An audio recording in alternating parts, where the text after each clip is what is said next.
भगवान शिव से विलग होकर अपने शरीर को भस्म किया, हिमालय के यहां जाकर के पार्वती जी के रूप में प्रकट हुए। हिमालय पुत्री पार्वती बाल्यावस्था से ही निरंतर ध्यानस्थ रहना शिव अनुराग में।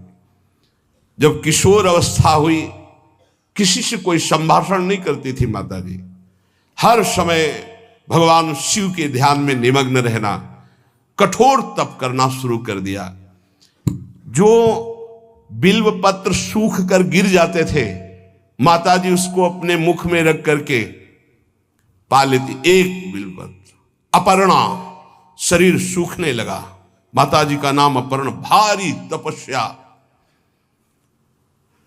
भगवान शंकर को एकदम बोध हुआ कि सती का जन्म पार्वती के रूप में हिमालय के यहां हो चुका है और वो हमारे लिए कठिन तपस्या कर रही है। तो सप्त ऋषियों को बुलाया और उनसे कहा कि जाओ इनके प्रेम की परीक्षा लो। जानते हैं, सब कुछ जानते हुए भी ये होता है। जैसे लोग कहते हैं भगवान जानते हैं अपने भक्त को, तो परीक्षा क्यों लेते हैं? तो पढ़ाया तो टीचर ने है, तो सालाना परीक्षा तो होगी ही कि तुम क्या पढ़े हो। ऐसे ही तुम्हारे प्रेम की परीक्षा होगी। तुम हरि को चाहते हो या हरि की रची हुई माया को? हरि की हुई रची हुई माया में आकर्षित हो गए तो जीरो आ जाएगा। वो हरि की तरफ देखते रहे, माया से बच गए तो नंबर आ जाएंगे। 100 के 100 आते हैं यहाँ, 98 96 नहीं आते। 2 ही चैप्टर हैं, हरि पसंद कर रहे हो या हरि की माया। हर भक्त के सामने आता है तो प्रायः लड्डू ही खाने को मिलता है। बचता वही है जो मामे वे प्रपद्यन्ते माया में ताम तरंति थे, केवल हरि। पार्वती पहि जाई तुम प्रेम परीक्षा लेहु, गिरिहि पेरि पठयहु भवन दूरी करेहु संदेहु। हे सप्तऋषियों, जाओ, हमारी आज्ञा है, पार्वती की प्रेम की परीक्षा लो। यदि पास हो जाएं तो उनको तपस्या से निवृत्त करो। बोलो महादेव जी प्राप्त हो जाएंगे। जाओ भवन को चली जाओ, तपस्या की आवश्यकता नहीं। ऋषियों ने जाकर के पार्वती जी को देखा, मानो मूर्तिमान तपस्या विराजमान हो, अस्थिमात्र हुए रहे शरीर, सूखे पत्ते बिल्व के। मुनि बोले, हिमांचल नंदिनी, इतना कठोर क्या प्राप्त करना चाहती हो? किसकी आराधना कर रहे हो? तुम्हारा लक्ष्य क्या है? यदि हम सुनने के अधिकारी हों तो आप कृपा करके बता सकती हैं। पार्वती जी ने कहा, मन बड़ा सकुचाता है आपसे ये बताने में। आप लोग कहीं मेरी हंसी ना उड़ा दें जो मेरा लक्ष्य है। मैंने भी बहुत सिखाने की कोशिश की, लेकिन मेरा मन नहीं मान रहा, हठ पकड़ लिया है। क्योंकि मेरे गुरुदेव ने मुझे जो आकर के बचपन में बता दिया, मैं वही हृदय से स्वीकार कर ली। मनु हठ परा सुनई न सिखावा, चहत बारी पर भीति उठावा।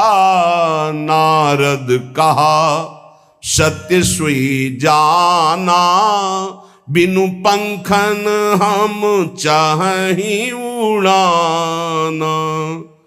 मुनियो, वैसे आप भी हंस दोगे।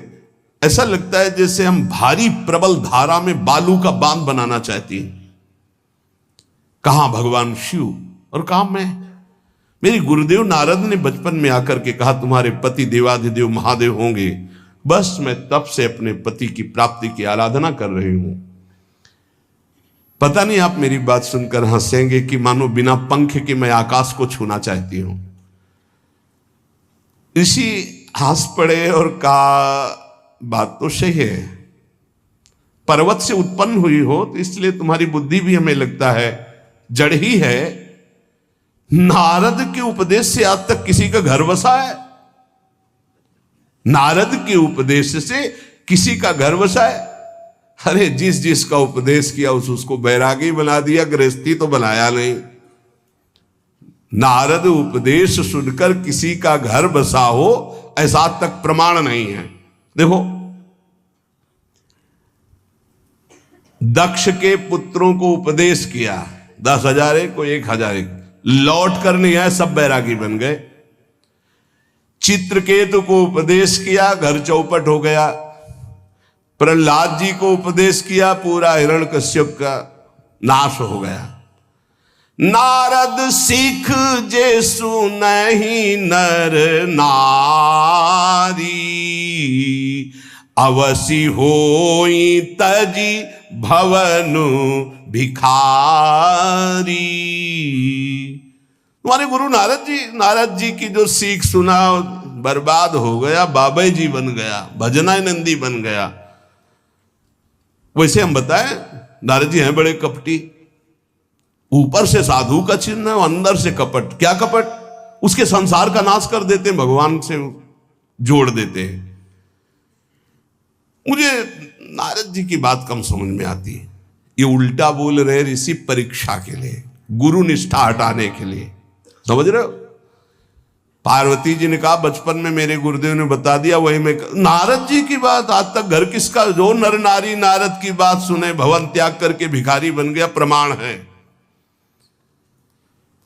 उनके वचनों पर तुम विश्वास मान रही हो। महादेव जी को पति निर्गुण नीलाज कुबेश कपाली, अकुल अगेह दिगंबर ब्याली। नारद जी ने तुम्हें भगवान शिव को पति बिल्कुल निर्गुण समझो। निर्गुण को बता, दूसरा भी अर्थ होता है और एक अर्थ होता है कि कोई गुण नहीं। नीलाज, नंगे धड़ंगे घूमते कभी कभी। दिगंबर, कोई लज्जा नहीं। कुबेश, भाई सुंदर मुकुट लगाए हो, पोशाक पहने हो, नहीं, चिता की भस्म लगाए, मुंडों की माला पहने, बहुत बाघंबर डाल लिया, ये कुबेश है। कपाली, मनुष्य के मुंडों की माला। अकुल, आज तक कोई पता नहीं लगा कि किस कुल के हैं महादेव जी, क्योंकि सब कुलों के मूल है, मूल का मूल वही है, उनके मूल कोई है नहीं। आगे एक दीवाल नहीं है, 60,000 योजन का एक बरगद का पेड़ है, उसी के नीचे रहते। 60,000 योजन, 1 योजन 4 कोस, 1 कोस 3 किलोमीटर। कितना बड़ा वटवृक्ष? कैलाश में एक वटवृक्ष जिसके नीचे रहते 60,000 योजन का। 6 ऋतुएं शोभा देती उसी वटवृक्ष के। और कोई घर तो है नहीं महादेव जी के। और आभूषण भूल मत करना, बड़े बड़े विषैले सांपों का आभूषण कोई सोना चांदी नहीं पहनते महादेव जी। हमें लगता है ऐसा दूल्हा के लिए ऐसा तप। नारद जी ने ठग लिया तुम्हें, पागल बना दिया तुम्हें। देवाधिदेव महादेव के सुनो, इन्हीं ने शिक्षा दी थी सती को। ऐसे बौरे पति मिले, आग में जाके शरीर भस्म करना पड़ा। इसलिए हम तुम्हें बता रहे हैं कि बहुत सुंदर दूल्हा हम देख के आए हैं। हम जान गए थे कि तुम तपस्या कर रही हो। हरि का नाम सुना है? बैकुंठ में रहते हैं, बहुत सुंदर हरि है। यदि उनका आप वर्ण कर ले तो सुखी हो जाएंगे। बैकुंठ राजधानी, अब आभूषण उनके क्या कहना, पार्षद सही। ऐसे शिव जो चिता की राख लगाते हैं, सांपों की माला पहनते, मुंडों की माला, सांप का जनेऊ, बाघंबर, हमें तो पसंद नहीं आए। और हमारी बात मान लो, ऐसे के पास स्त्रियां टिक नहीं सकती जिनके घर नहीं, आभूषण नहीं, धन नहीं, कोई भोग सामग्री नहीं, उदासीन, उनको किसी से मतलब नहीं। तो सुनो, हमारा विचार स्वीकार कर लो। अति सुंदर सुचि सुखद सुशीला, गावहि वेद जासु जस लीला। असबर तुम्हि मिलावब आनी। बहुत सुंदर त्रिभुवनपति, बड़े सुशील, गुणवान, जिनका यश वेद गाते गाते अघाते नहीं है, कोई दोष नहीं, सद्गुणों के समुद्र, लक्ष्मीपति वैकुंठाधिपति, तुम्हें कुछ नहीं करना। हां बोलो, वो आएंगे, गरुड़ पे बैठाल के ले जाएंगे, तपस्या करने की जरूरत नहीं। पार्वती जी बहुत हंसी, सुनति बिहसी कहा वचन भगवान। अच्छा अच्छा अच्छा, आपने ठीक कहा कि पर्वत से हमारा प्रादुर्भाव हुआ है, इसलिए आपको यह भी पता होगा कि पर्वत बहुत हठीला होता है, जहां डटा है वहीं डटा रह सकता है। सुनो, पर्वत से सोना भी उत्पन्न होता है, जो आग में जलाने पर भी अपना तेज बढ़ाता है, घटाता नहीं। तुम मेरे गुरुदेव के प्रति ऐसा बोले कि वो जिसको उपदेश करते हुए उसका घर उजड़ जाता है, तो बसो भवन उजरो नहीं डरो, पर नारद बचन न मैं परिहरऊं। अपने गुरुदेव के एक भी शब्द को मैं नहीं काट सकती, चाहे मेरा जीवन रहे या ना रहे। बसन हमारा और हमारा भवन, हमारा श्रृंगार, हमारा सर्वस्व, ये मिले या ना मिले, पर हमारे महादेव जी मुझे मिले। तुम आभूषणों की, वसन भूषण की बात कर रहे हो, ग्रह की बात कर रहे हो, पद की बात कर रहे हो। गुरु के बचन प्रतीति न जेहि, सपने हूं सुगम ना सुख सिद्धि तेहि। एक बात तुम्हें बता दूं सप्तऋषियों, जिसे अपने गुरुदेव के वचनों पर विश्वास नहीं, गुरुदेव का भरोसा नहीं, उसे कभी कोई सुख और सिद्धि कदा प्राप्त ही नहीं हो सकती। महादेव वो गुण भवन विष्णु सकल गुण धाम, जय कर मनुरम जाहि सन ते ही सन काम। आपने बताया कि महादेव में कोई गुण नहीं है और विष्णु समस्त सद्गुणों के धाम है, मैं मानती हूं, लेकिन मेरा मन महादेव जी से रम गया है। अब तो केवल महादेव जी, पहले मिलते हो सलाह करते तो तुम्हारी बात सुनती, अब तो गुरुदेव नारद जी ने जो उपदेश किया वही मैं करूंगी। अब मैं जन्म संभुहित हारा, को गुण दूषण करे विचारा। ये इष्ट निष्ठा होनी चाहिए। अब तो हमारा जन्म आराध्य देव के लिए, अब कौन गुण दोष का चिंतन करे। जन्म कोटि लग रगर हमारी, बरऊं शंभुनता रहूं कुमारी। करोड़ जन्म लूंगी, अगर इस जन्म में महादेव जी ने मिले तो करोड़ जन्म लूंगी, हर जन्म तब करूंगी, पर हमारे प्रीतम होंगे महादेव, पति होंगे महादेव। तजऊ न नारद कर उपदेशु, आपु कहीं सत बार महेशु।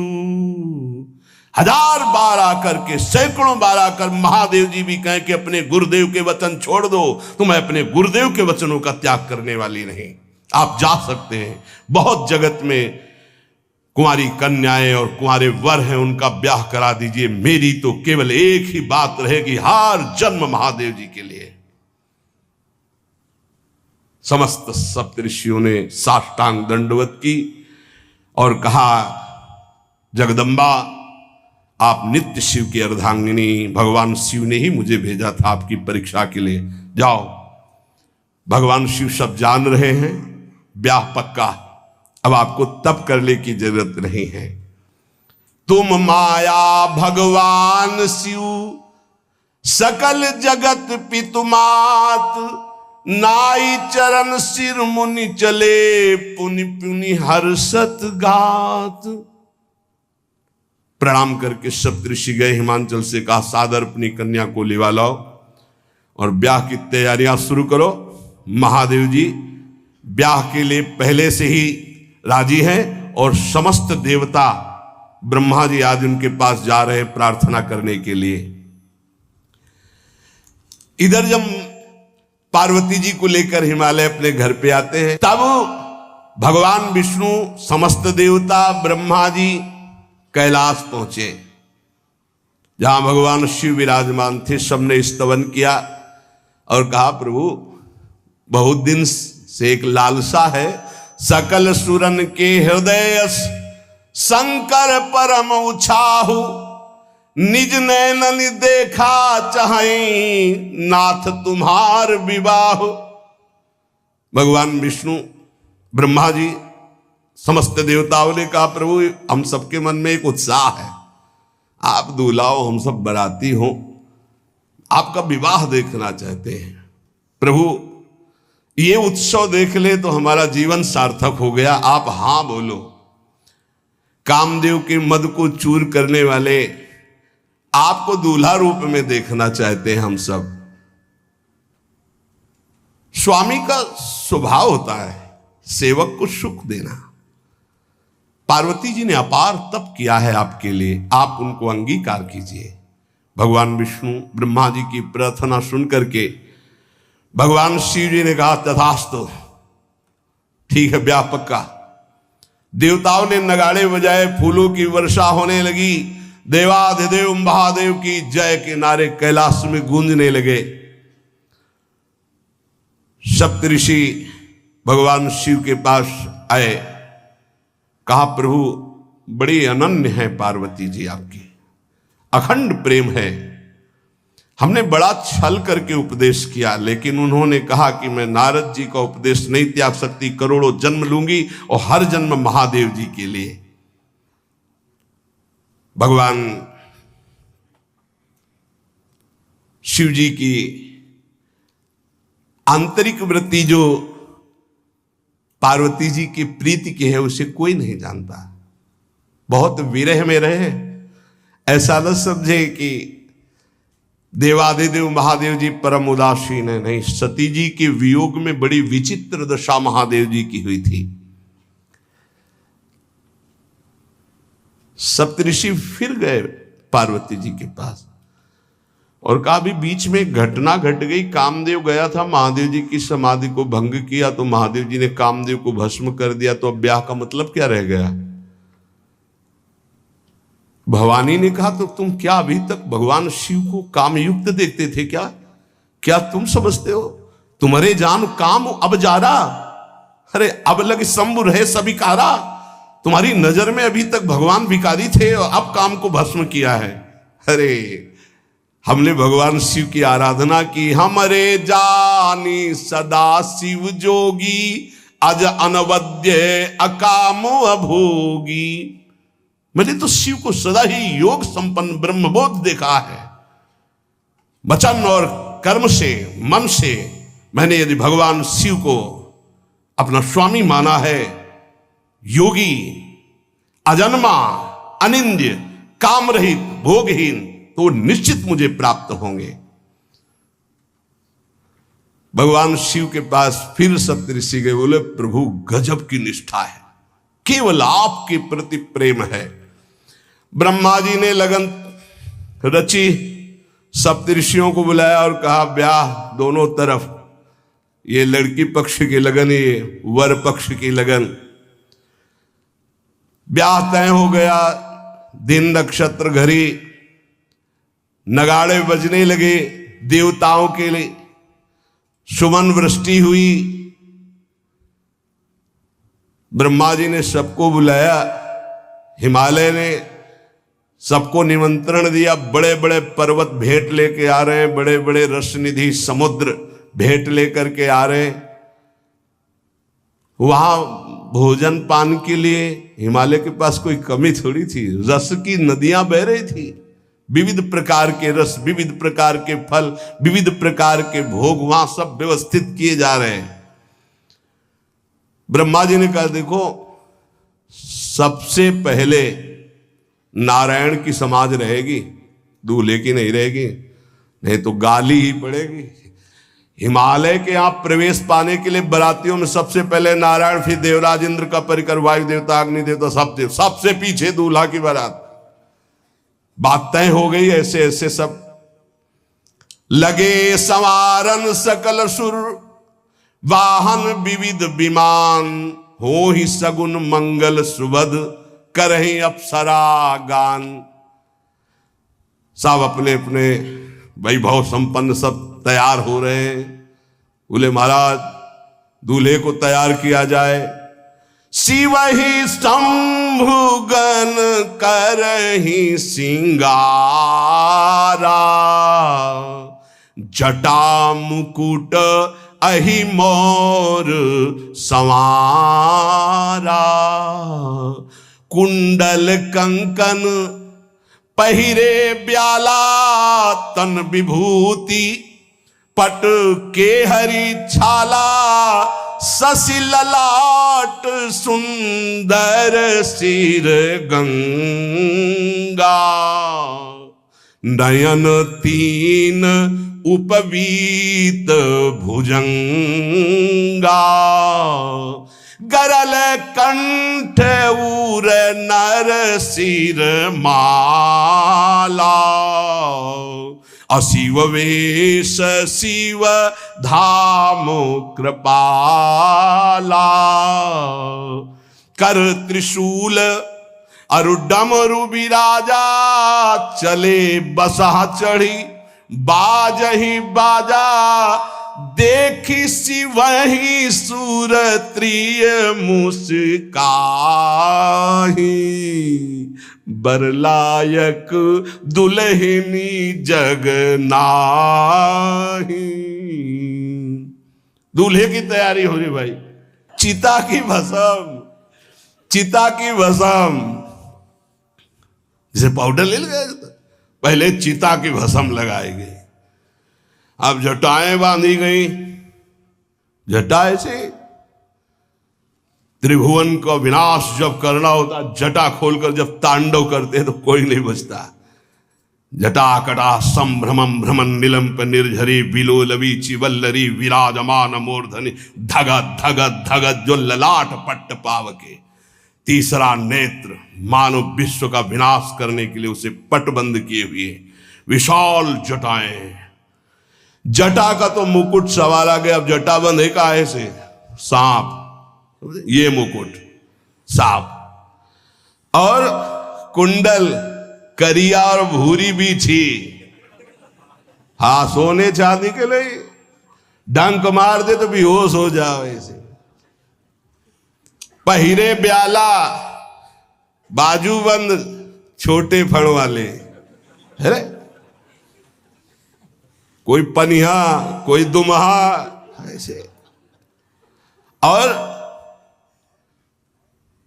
ऐसे जनेऊ वासुकी नाग, गले के माला भगवान का विभूत, ऐसा स्वरूप है, और शेर की छाल नीचे, शशि ललाट, द्वितीया का चंद्र, शशि ललाट, ये मुकुट द्वितीय का चंद्रमा, सुंदर सिर गंगा, भगवती गंगा, फवारे ले उठते जटा के बीच से गंगा जी। नयन तीन, माथे वाला बंद है, दो खुले हैं, उपवीत भुजंगा, जनेऊ वासुकी नाग, गरल कंठ, नीलकंठ विष यहां रोके हुए, और मुंडों की माला, हाथ में त्रिशूल, डमरू बंधा हुआ, नंदकेश्वर पे सवार।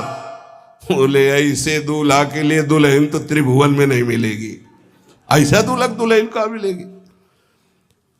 अच्छा, दूल्हा सज गया, ब्रह्मा जी ने देखा, बोले महाराज आगे आपकी सवारी। नारायण भगवान उनके चतुर्भुज पार्षद, शोभा सुगंध सौरभ, आगे गरुण पे सवार, पीछे हंस पे सवार ब्रह्मा जी अपना परिकर, देवराज इंद्र, भगवान विष्णु जी दूल्हे की तरफ देखे, बोले महाराज विष्णु कहा अस बिहस तब बोल सकल दिशराज, बिलग बिलग होई चलो सब निज निज सहित समाज। कोई भी दूल्हे के पास मत फटको, पीछे रहने दो, सब अलग अलग समाज चलो, नहीं पानी नहीं मिलेगा हिमालय के अगर आगे ये हुई तो। अब तो वर अनुहारी बरात न भाई, हंसी करहियो पर पुरजाई। नारायण ने कहा कि दूल्हा के अनुरूप ही हम सब बराती नहीं भैया, दूल्हा सबसे पीछे, सब बराती क्रम से पहले हम, फिर ब्रह्मा जी, फिर देवराज इंद्र, से सब। भगवान शिव ने कहा तुम अपने पार्षद सब लिए हो, तो हम बुलाते हैं। श्रृंगी निकाली, जे ही बजाया तो भगवान शिव के पार्षद आ गए। शिव अनुशासन सुनि सब आए, प्रभुपद जलज शीस तिन, जय हो महाराज की आज्ञा करो। अरे बोले विवाह हमारा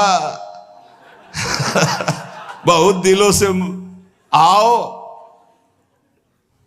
भुचप्पा जैसे देखो ना, अगिया बैताल। हाँ अब कैसे शिव के बराती हैं, जरा ये आगे पार्टी तो निकल गई बंदनी।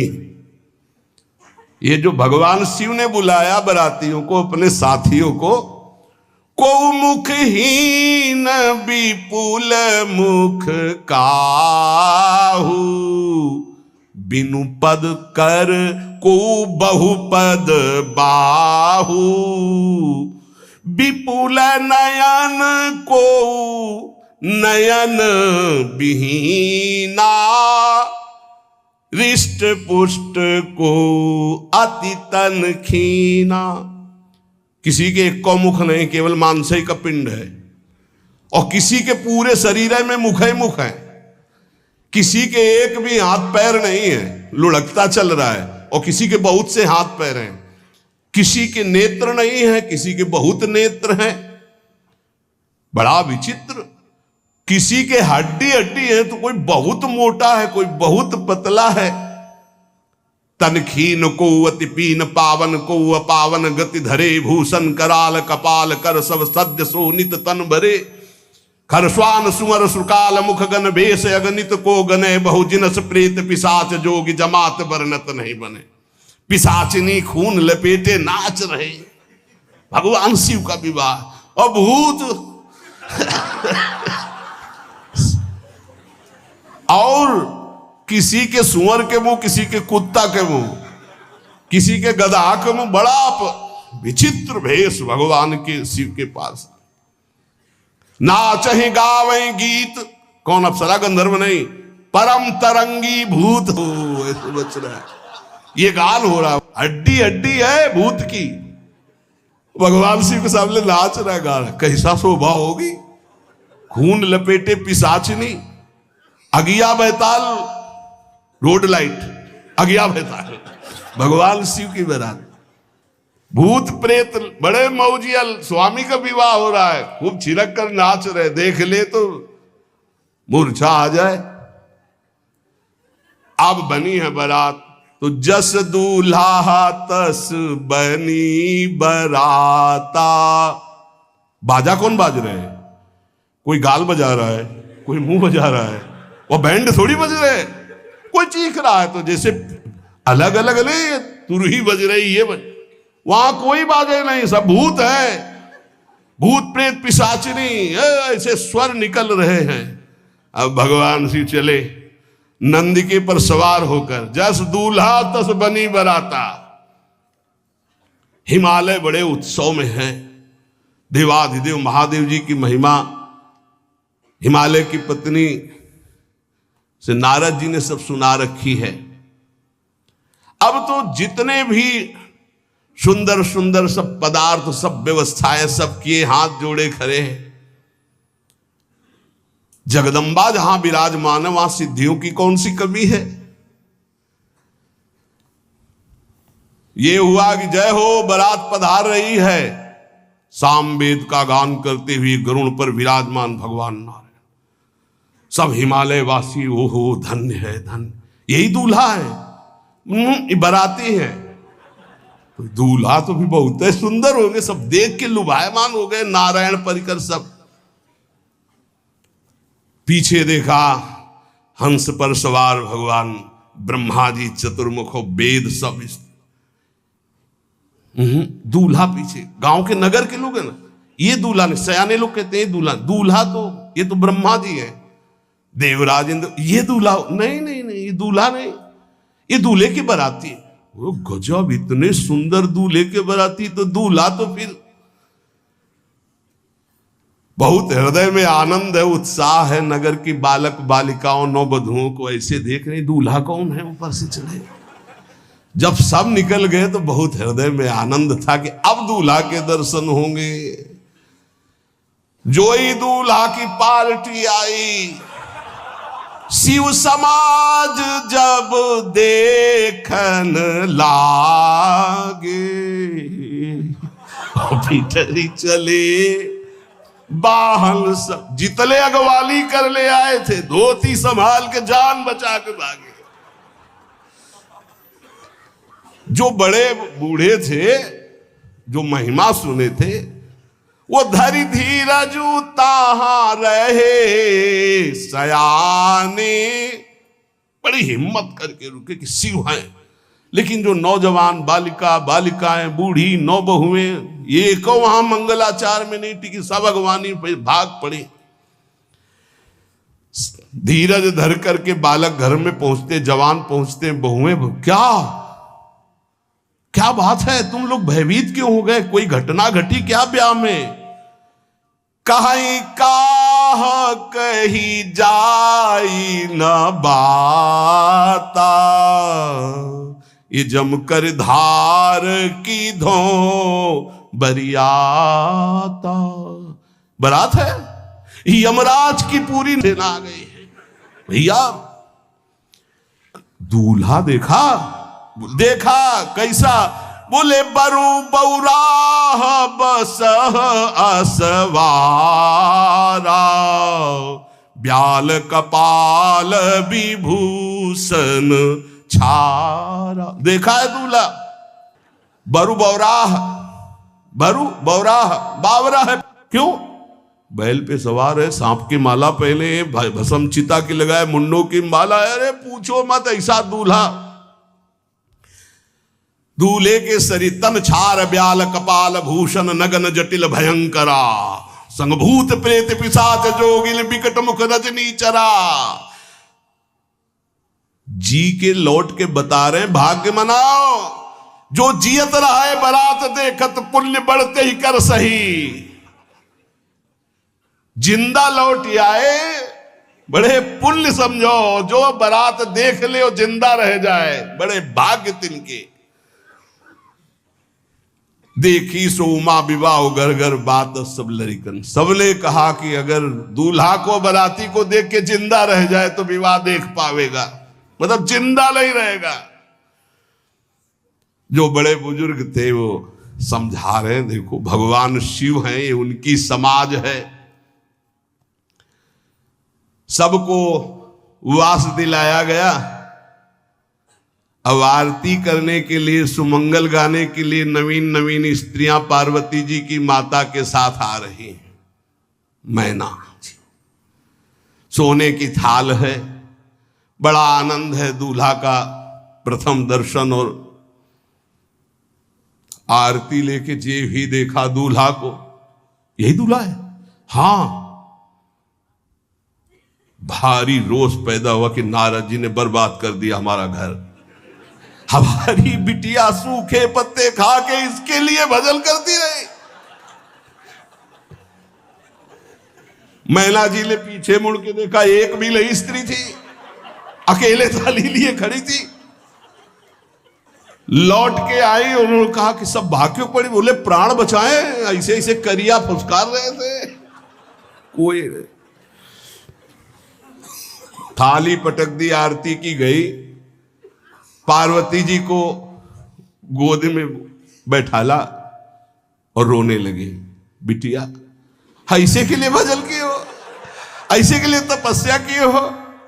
आंसू भर के कहा कि विधाता की बुद्धि मारी गई, जिसने तुम्हारी जैसी सुंदर कन्या, वो ऐसा बावरा दूल्हा, ये संयोग रचा है, बुद्धि खराब हो गई ब्रह्मा की।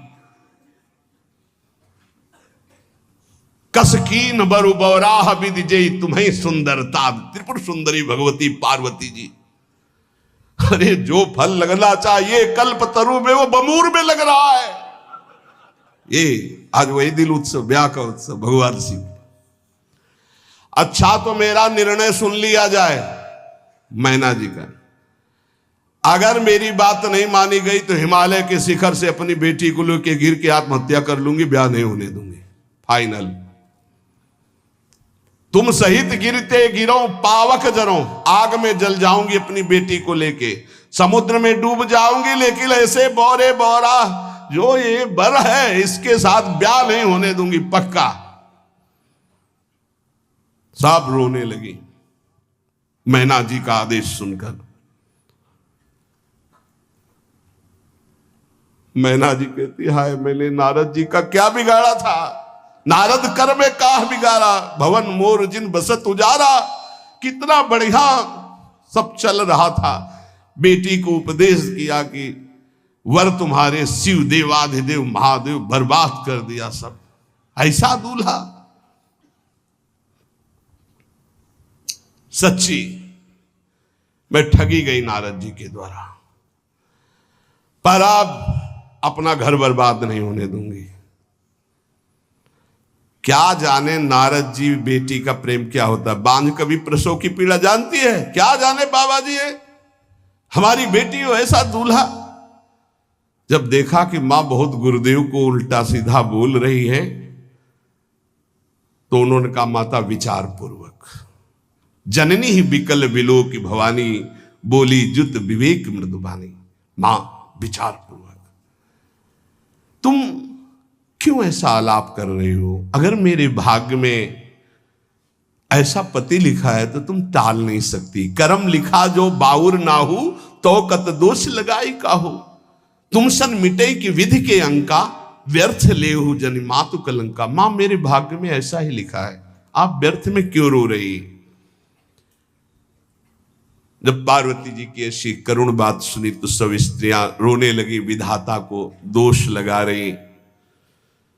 नारद जी के पास हिमालय गए, बोले हम तो संभाल लेंगे, घर में सब गड़बड़ हो गया। अरे इनको समझाते कि ठीक से आते, कैसे आए हैं ये, जैसे विनाश कर ले आए हो। अरे ब्याह कर ले आए, घर में सब बिगड़ गया, मैना बिखर गई, ब्याह बंद, अब नहीं होगा, संभालो जाके। नारद जी गए और जाकर के मैना को कहा देखो ये इनका बाहरी रूप है, ये जो आपके यहां पार्वती के रूप में जन्मी, ये नित्य इनकी अर्धांगिनी सती है, जो यज्ञ भवन में शरीर छोड़ करके आपके यहां जन्मी, ये इनकी नित्य संगिनी है। आप ऐसा शोक मत कीजिए। नारद जी विविध प्रकार से माता को समझाया। इनके द्वारा एक भ्रम हो गया था तो इनको शरीर त्यागना आवश्यक हो गया। जब भगवान श्री राम सिया जी के लिए हे खग हे मृग हे मधुकर श्रेणी तुम देखी सीता मृग नैनी ऐसा पुकार रहे, तो भगवान शिव ने प्रणाम किया और सती जी के मन में संशय हुआ। सती जी ने सीता वेश धारण किया। जब भगवान शिव ने जाना तो उसी समय त्याग कर दिया था कि अर्धांगिनी रूप में अब कभी स्वीकार नहीं कर, क्योंकि पूज्य माता का रूप आपने धारण किया। तो मूल बात ये थी, इसीलिए योगाग्नि में जाकर शरीर को भस्म कर दिया और आपके यहाँ पार्वती जी के रूप में जन्मी है। जब नारद जी ने बताया कि आप बिल्कुल धैर्य रखिए, भगवान शिव का वैभव आपने देखा नहीं, ये इनका बाहरी रूप है, समझाया मैना को तसल्ली के। बोले अभी दूल्हा रूप आपको दिखाते हैं, आप चुप रहिए। तब मैना के हृदय में कुछ शांति हुई। जितने गांव के नगर के सब लोग थे सबको सूचना पहुंची, डरो मत, भगवान शिव है, ये लीला कर रहे हैं। अभी नारद जी गए और बोले विवाह करना है कि नहीं करना, शंकर जी से कहा। बोले वह आए इसीलिए, बोले ये सब बंद करो आप, ये रूप से विवाह होता है, वह हमारी सारी जो बिचौलिया हमें पीट रहे हैं, हम उधर जाओ तो उधर, ये रूप हटाओ। बोले कौन सा रूप धारण करें, दूल्हा रूप धारण करो। भगवान शिव ने जे भी, बहुत सुंदर शिव है, कर्पूर गौरम जैसे चिदानंद, 16 वर्ष की अवस्था, हाथ में दर्पण और अद्भुत मुकुट धारण किए हुए, जटाएं ढकी हुई, गौर वर्ण वो सुंदर रूप जो देखे सो मोहित हो जाए। ध्याये नित्यम महेशम रजति किरणिभम चारु चंद्रावतन सम। कैसा सौंदर्य रूप महादेव जी का। चलो अब जो जेवनार के लिए सब शुभ नववधुएं सब मैना जी को बुलाया, देखो दूल्हा आ रहे हैं, एक एक कदम ऐसे चल रहे, संभाल संभाल के जैसे चलना सीख रहे हो। तांडव करने वाले चरण है, पर नारद जी ने अब नहीं, नव किशोर अवस्था, हाथ में दर्पण, वो सुंदर रूप भगवान शिव का, एक एक कदम बारात में जो देखे सो मोहित। मैना ने कहा हो अहो भाग्य, ऐसे दूल्हा बोले वही हैं जो नंदी पे सवार थे, इनके स्वरूप को जानना बड़ा कठिन है। अब जो सुंदर जेवनार हुई बरातियों के साथ भगवान शंकर की बड़े मधुर गीत गाए जा रहे हैं। मुनियों ने फिर हिमवान को लगन पत्रिका सुनाई। विवाह का ठीक समय देख करके समस्त देवता और वेद स्वयं मूर्तिमान होकर वेद उच्चारण कर रहे हैं। भगवान शिव का पाणी ग्रहण संस्कार हो रहा है।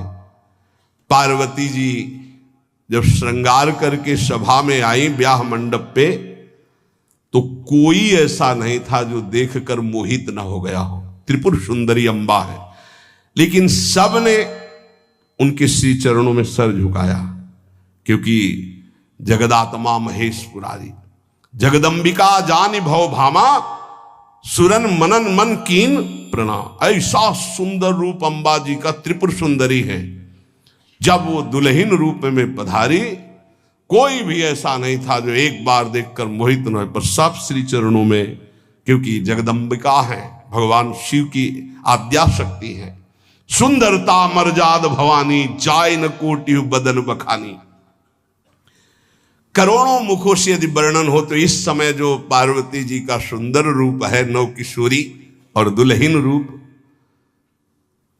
पार्श्व में बैठे अत्यंत सुकुमार, कपूर और चांदी की तरह गौर वर्ण, एकदम तेजोमय, विशाल नेत्र, स्वर्ण आदि के आभूषण, कहीं कोई एक बिच्छू सर्प कुछ नहीं, बिल्कुल नव किशोर राजकुमार स्वरूप भगवान शिव। पार्वती का मन रूपी भौरा शिव जी के रूप को देखकर लुभायमान हो रहा है। आज्ञा भई ब्याह प्रारंभ हो। आश्चर्य की बात, गणेश जी का पूजन सबसे शुरू हुआ। लियो, मुनि अनुशासन गणपति पूजे शंभु भवानी, गणानान्त्वा गणपति ग्वंघवामहे प्रियानान्त्वा प्रिय। लियो, बोले गणेश जी और पार्वती जी के मतलब पुत्र का भाव आता है कि वो जब उट्टल लगा रही थी उसी से गणेश, आद्य गणेश है, आद्य गणेश है। जैसे आदि ब्रह्म, जैसे आदि ब्रह्म स्वरूप ये गणेश है। भगवान शिव और पार्वती जी ने प्रथम गणपति पूजन किया। मुनि अनुशासन गणपति ही पूजे शंभु भवानी, को सुनि संशय करे जनी। ये अनादि जी जान, कोई संशय मत करना कि वो पुत्र है जो पार्वती जी से प्रकट हुए। बोले नहीं, ये अनादि गणपति का पूजन हो रहा है जो ब्रह्म गणपति है। जस विवाह कै विधि श्रुति गाई, महामुनिन सो सब करवाई। गही गिरीश कुश कन्या पानी, भवई समर्पी जानी भवानी। पाणी ग्रहण संस्कार किया, कन्यादान। ये बहुत बड़ा गृहस्थ धर्म में परम पावन है। देखो, जो हमारी पूर्व धर्म मर्यादा की संस्कृति कितनी पावन संस्कृति है, जिसको आज हम भूलते चले जा रहे हैं, मनमानी आचरण करते चले जा रहे हैं। इसलिए गृहस्थ भी सुखमय नहीं रह गया है। गृहस्थ अगर धर्म के अनुसार हो तो उसको परम पद की प्राप्ति होती, परम मंगल होता है। बहुत ये जो हमारी धर्म मर्यादा है बहुत सुख देने वाली है, लेकिन इसका प्रतिदिन उल्लंघन ही होता जा रहा है। न माता से मतलब, न पिता से मतलब, मनमानी आचरणों से मतलब, जो मन जैसे आवे वैसे बहे, ये हमारी धर्म मर्यादा। देखो स्वयं भगवान कैसी मर्यादा है, पानी ग्रहण कर रहे, कुछ जल मंत्र, ब्रह्म ऋषि साक्षी, फिर पानी ग्रहण। पानी ग्रहण जब कीन महेशा, ये हर से तब सकल सुरेशा।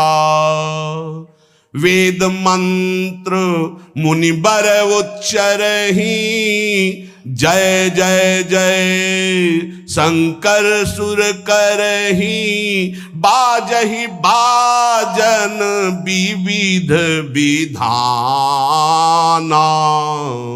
सुमन वृष्टि नभ भय विधि नाना। जिस समय पाणी ग्रहण भगवान देवादिदेव महादेव और अम्बा पार्वती का हुआ, समस्त देवता मुनिगण वेद मंत्र उच्चारण करते हुए जय हो जय हो जय हो, विविध बाजे बज रहे, पुष्पों की वर्षा हो रही। हर गिरजा कर भयउ विबाहु, सकल भुवन भरी रहा उछाहु। भगवान शिव और पार्वती जी का विवाह संपन्न हुआ। बहुत कुछ श्री चरणों में भेंट रख करके हिमांचल ने प्रार्थना की, प्रभु आप तो कृपा के समुद्र हैं, अगर मेरी पुत्री से कभी कोई गलती हो जाए तो क्षमा करना। नाथ मामम प्रांशम ग्रह किंकरी करेहु, क्षमेउ सकल अपराध हुई प्रसन्न वरुदेव। हे शिव, आपसे एक ही प्रार्थना है, मेरी पुत्री अबोध है, कभी कोई गलती कर दे तो हे नाथ मैं क्षमा चाहता हूं, मेरी पुत्री से कभी आप रुष्ट मत होना। बहुत प्रकार से भगवान शिव ने उनको आशीष दिया, ढांढस बंधाया। फिर भगवान शिव और उमा आनंद पूर्वक कैलाश पधारे। चरित सिंधु गिरजा रमन, वेद न पावहि पारु। बरने तुलसी दास किमि, अतिमति मंद गंवार। कह रहे भगवान शिव की महिमा को तो वेद नहीं पार पा सकते। गोस्वामी तुलसीदास जी कह रहे मैं भला उस महिमा को कैसे गा सकता हूं, मैं तो गवार बुद्धि का हूं। भगवान शिव और माता पार्वती जी आज भी अब भी कैलाश में विराजमान है। हर गिरजा विहार नित नयऊ, यही विधि विपुल काल चले गए हो। भगवान शिव और पार्वती का जो मंगल में विवाह सुनेगा, भगवान के चरणों में प्रीति, समस्त पापों का नाश होकर हृदय की निर्मलता, हरिहर में प्रीति निश्चित प्राप्त होती है। क्योंकि ये परम वैष्णवाचार, परम बोध संपन्न जगत गुरु भगवान शिव की लीला हृदय के अहंकार को मिटाती है। ये अहंकार के अधिष्ठात्र देवता है भगवान शिव, और जब तक अहंकार रहता है तो हरि के चरणों में या प्रियाजू के चरणों में प्रीति नहीं होती।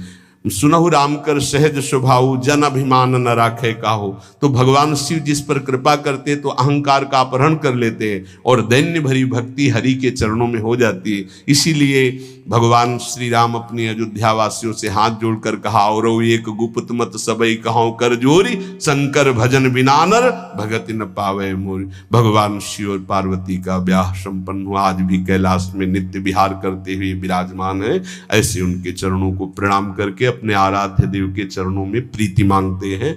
नमः पार्वती पतये हार हार हार महादेव। जय जय श्री राधे।